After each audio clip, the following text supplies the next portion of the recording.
Welcome to the wonderful world of click and play. In the late 90s, early noughties, the world of indie games was a very different place.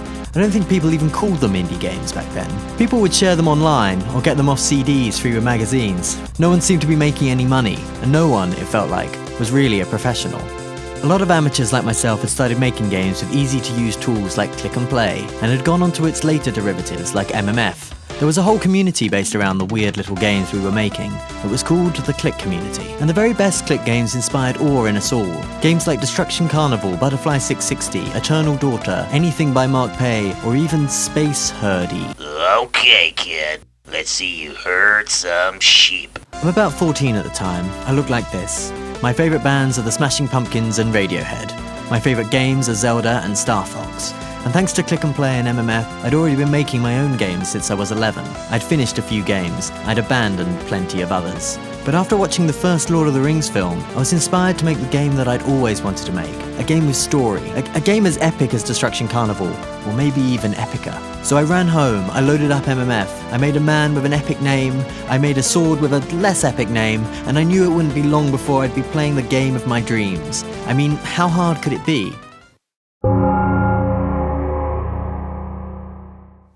Yes, this is the story of how one man unwittingly spent half his life making the game that time forgot.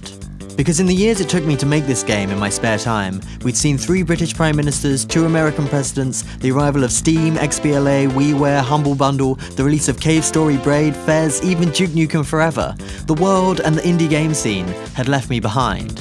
So yes, this is the game that time forgot, and I'm going to let you in on the reasons why it took so long, so no one ever makes the same mistakes again. If I go down, I'm taking you with me. There are 6 main reasons why this hobby got so out of control, and they can be summed up as follows. 6 A's, easy to remember. The first A is for ambition. A lot of games like to create one game mechanic and reuse it over and over again, but young me was too good for that. With every room and level, I was always trying out new things, weird puzzles, big set pieces. I might spend ages programming, say, a puzzle where you can move a mirror and grow a giant plant. But once that was done, you'd never see it again.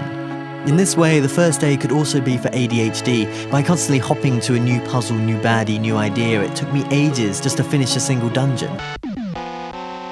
The second A is for absolutely no idea what I was doing. Basically, when you start making a game, you're meant to spend ages working on the engine, but I didn't. Instead, I picked platform movement from a bunch of presets and tried to make it work. These presets suck. If I wanted to make, say, a moving platform, I'd have to clumsily tack on a load of code onto the preset, making for a weird chimera of a game engine. This led to a lot of tweaking and retweaking, and after finishing the whole game, I eventually said, do-over, and programmed the entire engine from scratch, which of course had to be tested on every single level in every single room. No!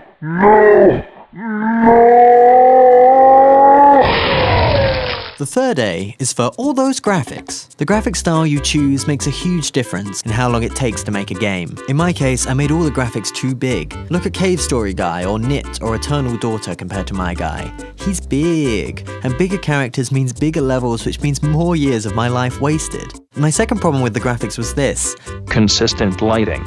Have you ever noticed that when Mario faces right, he's lit from the right, and when he turns around, oh man, the sun moved! It's kind of a lazy shading technique that most games use, but when I set my graphic style, I was like, no, it's got to be consistent, and that meant shading every frame of every sprite twice. The fourth A is for aging. 13 years takes its toll. I mean, this is what I looked like when I began this game, and this is what I look like now. As I aged, I got better at graphics and programming, but this meant I kept having to redo the earlier elements that didn't match up to my standards. For instance, I'd got about 3/4 through the game before I realised that I was still working with the same crappy Tobias sprite that I'd made 6 years earlier.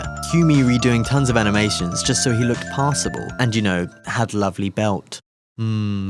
The fifth A is simple but dangerous, always sticking to the plan. In my plot, Tobias is fighting the source of all evil in the universe, seriously. So that wasn't the sort of story that could be resolved in 4 levels and a final boss. No, I early on got locked into some epic plan like dungeon boss, dungeon, big boss, final boss, super final boss.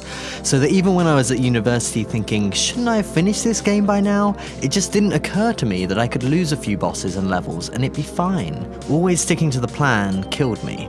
And so lastly, the final A, albatross. I mean this like a psychological burden that hangs over a person. It basically meant that I couldn't just give up on the game. It wasn't really arrogance or pride or some voice in my head saying, Never give up. Trust your instincts. it was the fact that I'd already just come so far. I'd already put in 5 years, 7 years, 10 years, and I could just feel the weight of all that expended effort. It meant that I couldn't give up now, after all this time. Just one last push and it'll be done. But of course, that was a vicious circle, a vicious bloody albatross.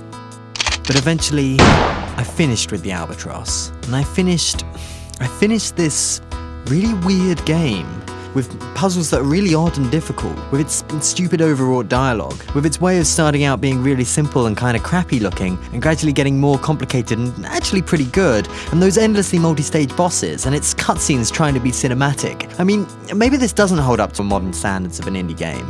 Maybe it doesn't hold your hand enough, flow well enough, or even work on a Mac. Maybe it is just an amateur project that got stuck in a time warp, and maybe that means that some people will hate it. But maybe some people will love it as well, because deep down, I guess I love it. I love it because, despite all its flaws, it's the game I always wanted to make, and no one, not even the grown-up 26-year-old version of myself, could tell me otherwise.